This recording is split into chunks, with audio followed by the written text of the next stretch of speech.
Vamos a ver ahora la fuerza y momento de torsión en una espira de corriente. Esto sirve para ver cómo la corriente eléctrica hace girar los motores, o sea, cómo convertir la energía eléctrica en energía mecánica. Aquí tenemos en la figura una espira rectangular. Por, el, por ella va a circular una corriente I. Está sumergida dentro de un campo magnético B que va en la dirección Z. Es uniforme el campo magnético.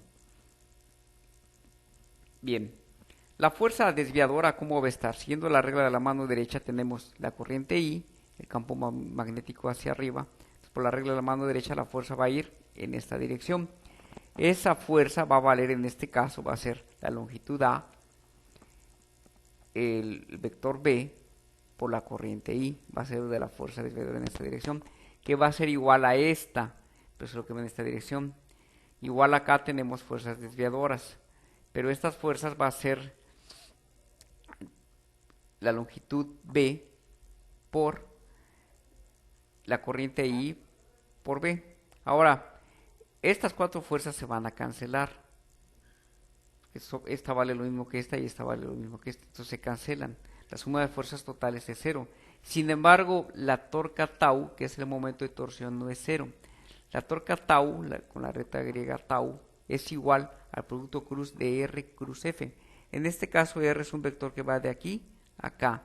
Y este vector lo vamos a sacar producto cruz con F. Esa torca, también siguiendo la regla de la mano derecha, podemos ver que apunta en esta dirección. Entonces tenemos dos torcas, esta y esta. Esta torca va a hacer que esto gire. Ahora, vamos a ver estas situaciones. Cuando el campo magnético B, este es el eje X, estamos en este eje, es como si lo viéramos de perfil viendo hacia acá. Cuando este alambre está perpendicular al campo magnético, la torque es máxima. Cuando el alambre apunta la dirección F, cuando el ángulo es de 0 grados, tenemos que la torque es mínima, de hecho desaparece. Entonces vemos que cuando esta espira esté paralela a este plano, no va a existir el momento de torsión. ¿Cuándo es máximo? Cuando la espira forma 90 grados con respecto a este plano, el plano donde emerge el campo magnético B. Ahí tendremos una máxima torsión. Entonces, como ven, dependiendo del ángulo de la espira con respecto al campo magnético, va a ser el momento de torsión. A veces va a ser máximo y a veces va a ser cero. ¿Cuándo es máximo? Cuando este alambre está orientado perpendicular al plano donde emerge el campo. Y cuando es cero, cuando la espira es paralela al plano perpendicular al campo magnético. Bien, la fuerza F. ¿Cuánto vale la fuerza F que va a ser la de la torsión?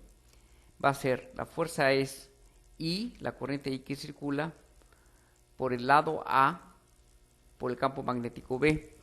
Esa va a ser la fuerza desviadora. La torca va a ser, como tenemos dos torcas, esta y esta, es decir, esta y esta, la torca va a ser B medios, que es la magnitud del vector de posición, el del radio de giro, por F, por el seno de phi. Esa es la definición de torca. Dos veces, porque es dos veces, tenemos dos torcas. Este 2 se cancela y simplemente la torsión va a ser igual a I, la corriente eléctrica I, por el campo magnético B, por A, por B, por seno de phi. A por B es el área de la espira. Vamos a hacer ahora una definición muy importante, que es el dipolo, el vector de dipolo magnético. El dipolo magnético es trascendental.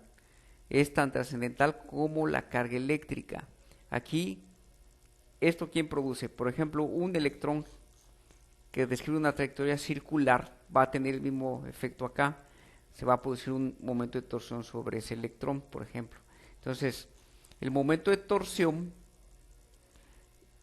analizando el momento de torsión, tenemos que definir entonces el dipolo magnético mu. El dipolo magnético mu está definido por la corriente I, por el área de la trayectoria por donde está transitando I. Si es un cuadrado, es el área del cuadrado. Si es un círculo, es el área del círculo. Cualquier figura rara es el área de la figura rara. Esa es la definición de dipolo magnético. Va a ser un vector, lo vamos a definir como un vector de dipolo magnético. Entonces la torca tau, ya definido esto como un vector de dipolo magnético, la torca tau queda T igual a I por B por el área A por el seno de phi. Como A por I es el dipolo magnético, la torca tau va a ser mu por B por el seno de phi. Vectorialmente esto queda, la torca va a ser igual al vector de dipolo magnético producto cruz con el campo magnético B. ¿Cuándo es máxima la torca? Cuando el vector de dipolo magnético mu y B forman 90 grados. Ahora bien, cuando tenemos esto va a girar. Al girar va a ser un trabajo negativo. El campo magnético va a hacer que gire esto, entonces un trabajo interno. Esto va a producir un cambio de energía interna. Este cambio de energía interna viene dado por la ecuación de energía interna, va a ser el producto punto de mu punto B. Otra vez el vector de dipolo magnético. Ahora, si tenemos un solenoide son muchas espiras. Entonces, por cada espira vamos a tener un momento de dipolo magnético. Si tenemos 100 espiras, simplemente va a ser 100 veces mu. Entonces, el dipolo magnético, por ejemplo, para un electroimán, por un solenoide, va a ser mu igual al número de espiras totales por la corriente I que circula por el área de las espiras. Esa es la magnitud del momento dipolar magnético. Aquí podemos ver cuál es la regla para ver hacia dónde va la dirección del dipolo magnético mu. Simplemente agarran con los dedos, ponen con la mano derecha, ponen hacia dónde va la corriente y el pulgar les va a apuntar la dirección del dipolo magnético mu, del vector de dipolo magnético mu. Esta es la regla entonces de la mano derecha para ver cuál es la dirección del dipolo magnético. Aquí tenemos un solenoide que está en un campo magnético B. Acá se va a producir un giro. El dipolo magnético, se va a hacer un trabajo sobre este dipolo magnético y este dipolo magnético se va a orientar al campo magnético B. En el dipolo magnético esto es el norte y esto es el sur. Entonces el sur, el campo magnético viene de un norte y va hacia un sur. Entonces este sur se va a orientar hacia acá y el norte hacia acá. Esto va a girar y al final va a estar alineado el dipolo magnético con el campo magnético. ¿Cuándo la fuerza va a ser máxima? Cuando el dipolo magnético sea ortogonal al campo magnético. Esto entonces es el principio para hacer girar los motores con una corriente que circula por un alambre que están dentro de campos magnéticos B.